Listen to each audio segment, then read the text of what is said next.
Hi, this is Tiffany from MKP IUP in 2019, and this is my review and my summary of Anton Wohlers' digital governments. In this article of digital governments, he touched on the subject of how advancement of technology, or ICT, changes the democratic interaction within the government and citizens. So, in this summary, I will summarize in three parts. The first part being internet society, part two as the impacts internet on politics, and the final part as internet or ICT within the public administration. In the first part, Wohlers attempt to dig deep in the relationship between the internet and society. There are two main resources he used in this segment, which are views internet and society, social theory and the information age, and Selfin's the internet and society.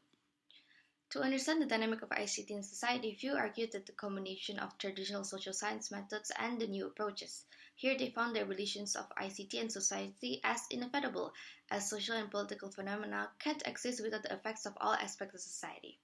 Wohlers also researched the connection of web mirrors or web reality, how these spaces created inclusivity, fairness, and representation. However, the results show that in fact within web spaces is when exclusivity rises and create digital divide that influence the divide in political views. In fact, it threatens democracy and the principles representations. On the other hand, the study taken from Mesberger Digital Citizenship, ICT have created significant improvement in reducing some inequality. The accessibility of the internet helps people grant employment as it improves public engagement, hence the mobility amongst workers.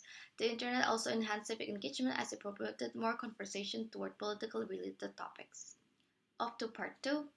In this segment, Wohlers researched the involvement of internet and governing, how internet politics changed the world of real-life politics. According to Roldach's Handbook of Internet Politics, it says how the internet creates problems or reintroduces old ones. The enforcement of problems is seen in the digital communication within internet campaigns, in democracy implementations, internet and encourages in electronic votes. Aside from that, the internet seemed to be a platform to promote political agendas and to influence mass amount of people. Interest groups tend to use the internet as a tool of mobilization, online campaigning, and public management in government. In terms of citizenship, it is found that it increases citizen engagement as it provides platform for citizens to create organizations, communities, and general conversations. Thus, it helps provide transparency between government agenda and citizen democratic opinions. And finally, in the third part, this segment, Wohlers talks about enforcement of ICT with government public administration. Here he talks deeply about the usage of ICT in organizational democratic practices and how ICT pose a challenge to the government.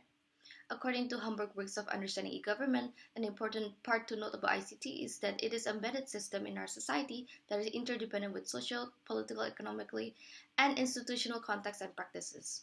He also further explained the connection by comparing developed and underdeveloped countries, noting that ICT can only be successfully implemented if it look at several factors such as successful government reform, institutional capacity, leadership, and the ability to draw practical lessons from implementing e-governments. Finally, he talked about the e-government involves in organizational institutional dynamic, how it plays a part in administration. The scope of dynamics starts off being an interrelationship among service, security, transparency, and trust dimension of e-government. As for me personally, I believe that many of us are still experimenting and finding our footing in which is the best way to implement digital governments. In the study by Wohler, I agreed very much with the whole part.